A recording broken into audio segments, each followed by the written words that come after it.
So, what does it really take to build a learning community that genuinely works? Not just for a year, but for the long haul. Today, we're going to dive deep into the 14-year story of one organization that might have just cracked the code. They went from a really rigid, tool-focused approach to something much more vibrant and human-centered. Let's get into how they did it. I mean, this is the million-dollar question, isn't it? We have all been in those professional development sessions that, well, they just miss the mark. So, what's the secret sauce? How do you create something that actually sticks, that changes the way people work, and that builds real, lasting momentum? Well, for the last 14 years, an organization called Cohort 21 has been trying to answer that exact question. They've been constantly refining, redesigning, and iterating on their approach. And their journey, it offers a pretty powerful blueprint for what works. Okay, so to really understand where they are now, we have to go back to the beginning. Let's call this Act 1, the big shift from focusing on tools to focusing on talk. So picture this is 2012. The whole edtech world is buzzing, right? Schools are getting all these new devices, new platforms, and the big push is all about getting teachers to use them. And so the very first version of Cohort 21 was, well, it was really structured. You can see it in this flowchart here. It was a very linear, 4-phase process. It was all about concrete tasks. Build your personal learning network, your own online collection of resources. Publish blog posts, tweet, share. It was all about building up that digital toolkit.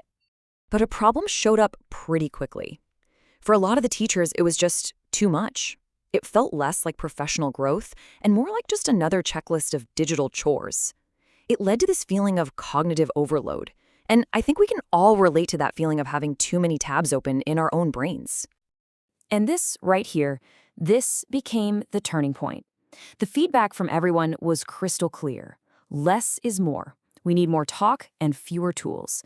Now, this wasn't about rejecting technology, not at all. It was a realization that the human part of it was getting lost in the shuffle. The conversation was just more important than the platform it was happening on. So that single insight, it sparked a massive shift in their whole philosophy. Welcome to Act 2, the pivot to people. Now, just look at the contrast on this slide. It's pretty incredible.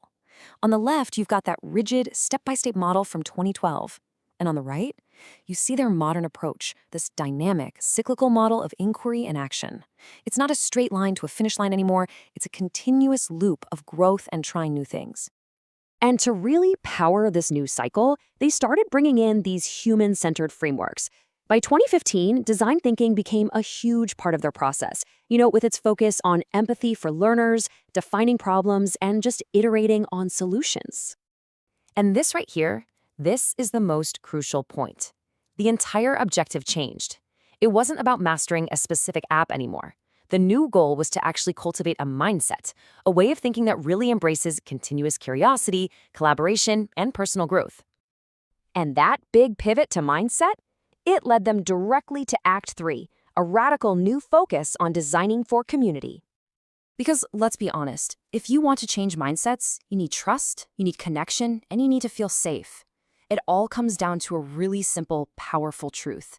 Real, deep learning starts with people. And Cohort 21 doesn't just hope a community forms, they actually engineer it. I mean, look at this structure. They create 3 very different types of support groups. You've got homeroom anchors who are balancing all the different subjects. You've got subject stewards, the real champions of their discipline. And then you have bridge builders who focus on student support and well-being. It's just an incredibly thoughtful design, all meant to create real connection. And they build this community right from day one, using these simple but really powerful activities. This one, for example, asks, what's your superpower? It's not just a cheesy icebreaker. It's a way to build trust, to make everyone's strengths visible, and to show that the group is so much stronger together. But of course, the evolution doesn't stop there. Now, they're exploring what's next, and they're integrating AI. But not as a replacement for human connection. They're using it as a catalyst to make that connection even stronger. They've developed a tool they call Spark, and what it is a strategically placed AI-enabled learning experience designed to accelerate and ignite reflection, prime curiosity, and sharpen readiness before group dialogue. So the whole idea is to help people clarify their own thinking first, so when they get together with their colleagues, the conversation can be that much deeper. And this quote, this just perfectly illustrates their entire philosophy. This is the key.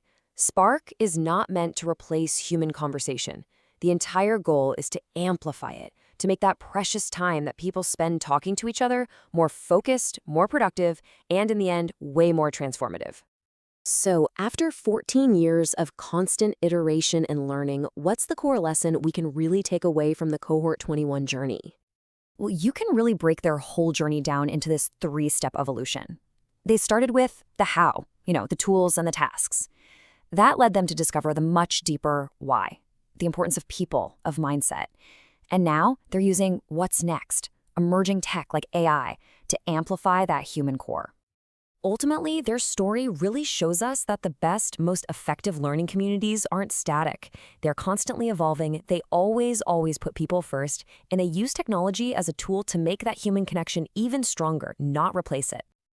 And that leaves us with a really fascinating question for the future, doesn't it? We've seen here how AI can be used to amplify something like reflection. So what other essential human skills, things like creativity or empathy or collaboration, what else could we enhance and deepen with these new tools? It's definitely something to think about.